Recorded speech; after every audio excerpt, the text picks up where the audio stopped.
Bonjour à tous et bienvenue dans votre émission Carrefour de Livres, l'émission de culture littéraire où l'écriture épouse la lecture. Notre invité est prêtre de Jésus-Christ. Il appartient à l'archidiocèse d'Abidjan. Il est docteur en patristique et la patristique, c'est la discipline qui étudie les pères de l'Église. Il a obtenu son doctorat à l'université de Strasbourg en France. Il est auteur de plusieurs ouvrages, ici même en Côte d'Ivoire et en France. Il est actuellement curé de la paroisse Saint-Jean de Cocody. Nous avons la grande joie de recevoir le révérend père Hippolyte Agnigori. Bonjour mon père. Bonjour mon frère, chers amis téléspectateurs, bonjour. Merci d'avoir accepté notre invitation. Avec joie. Alors, merci surtout pour ce bel ouvrage que vous nous proposez, La communication dans le couple chrétien, paru aux éditions Florani Éditions. Alors ma première question, c'est de savoir, qu'est-ce que vous entendez par communication? Alors je vous dis merci parce que la question que vous me posez a déjà une réponse dans le fait que vous et moi, nous soyons en train de parler.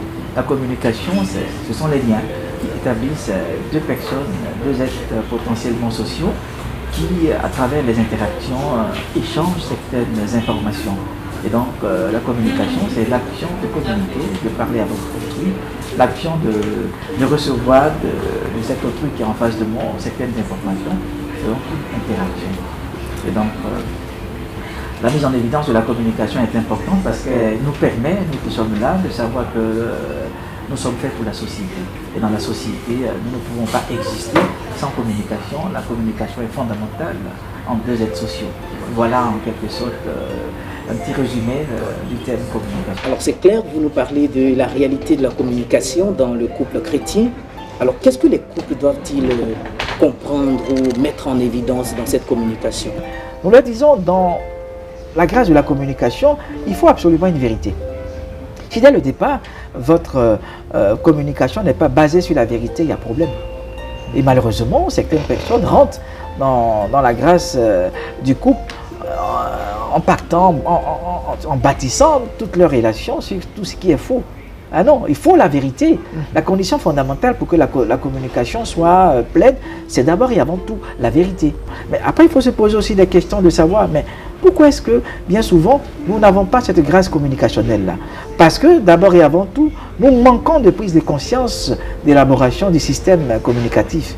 Il faut pouvoir prendre, par exemple, des moments de rencontre personnelle. Vous savez ce qui est marrant? C'est ce que je disais à l'école de mariage en souriant la fois dernière. Bien avant que les gens ne se mettent ensemble, ils se donnaient des rendez-vous, ils sortaient, ils partaient manger. Oui. Mais ils sont ensemble, dans la même maison, ils ne sortent plus. C'est curieux. Ils restent, ils sont là, et ils s'accommodent avec ce qu'on appelle le quotidien. Et arrivé un moment, ils ne se rendent plus beaux. Et petit à petit, mais le regard qui était porté sur la personne qui est en face de nous, ce regard commence à être porté ailleurs. Non. Il faut garder la statue de la beauté de la communication, qui est de s'embellir, qui est de se rendre coquet, qui est de faire en sorte que l'autre ait toujours cette conviction amoureuse en elle. Il ne faut pas se laisser mourir. Non, dans la communication, il y a tout ça. Il y a l'engagement de l'extérieur de mon conjoint. Sinon, il y a problème. Et ça, vous êtes d'accord avec moi, il n'y a rien à faire. Bien sûr. Alors, l'autre manière aussi de communiquer, c'est de communiquer par ce qu'on appelle les petits textos. Ça, je le dis, la fois dernière, j'en parlais à l'école de mariage. Vous avez pour habitude d'être avec votre conjoint, mais dans la communication, quand le conjoint il part au travail, il faut pouvoir garder la communication, envoyer un petit texto.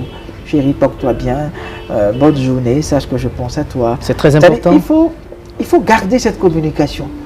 Parce que le jeu amoureux est une communication. Vous voyez, quand la communication prend un coup, il n'y a rien à faire, le couple aussi prend un coup.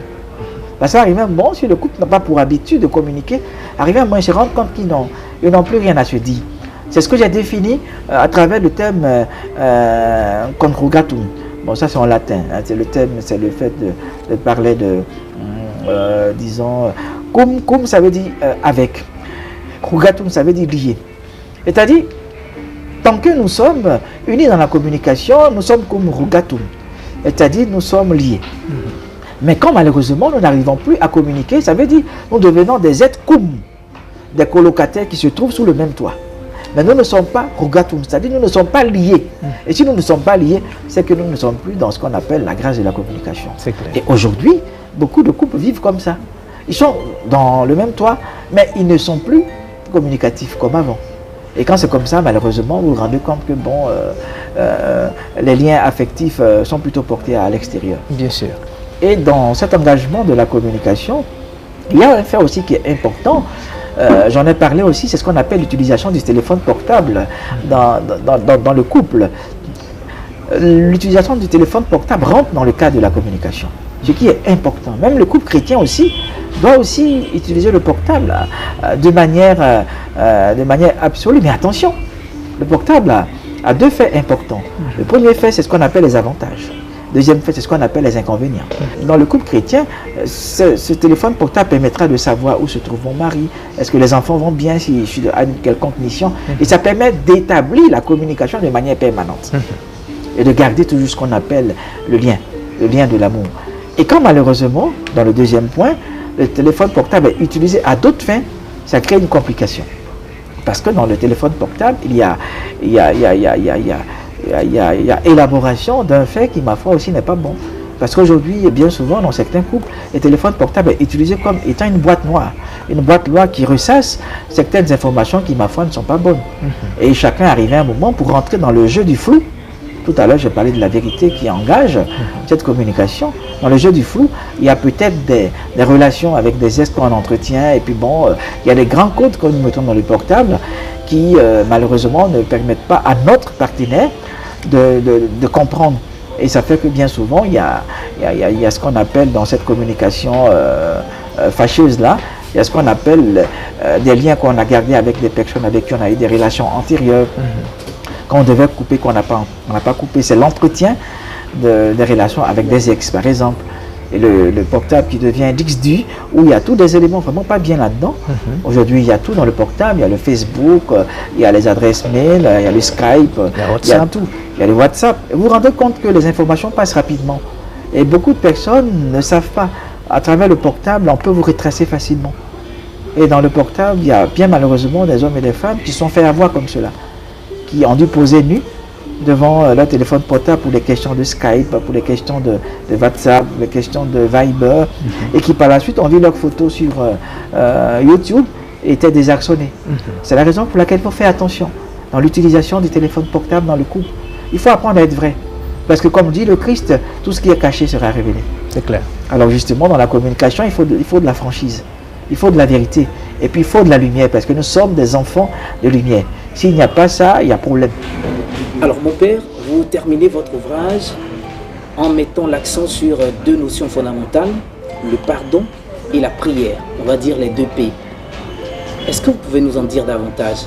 Voyez mon frère, chers amis téléspectateurs, dans l'élaboration de la communication dans le couple chrétien, ces deux faits sont importants. Le pardon et la prière. Le pardon, c'est un don. Ce n'est pas tout le monde qui arrive à pardonner. Pour que pleinement cette communication soit vécue dans l'indissolubilité. Parce que chez nous, catholiques, on ne se marie pas pour arrêter. Parce que le jeu amoureux, c'est jusqu'à la fin de la vie. Dieu ne nous a pas aimés pour un temps. Dieu nous aime pour toujours. Et donc, dans l'élaboration de cette fin amoureuse qui va jusqu'au bout pour l'indissolubilité, on préconise au couple chrétien de vivre de la prière et du pardon. Parlons du pardon. Le pardon, c'est un don.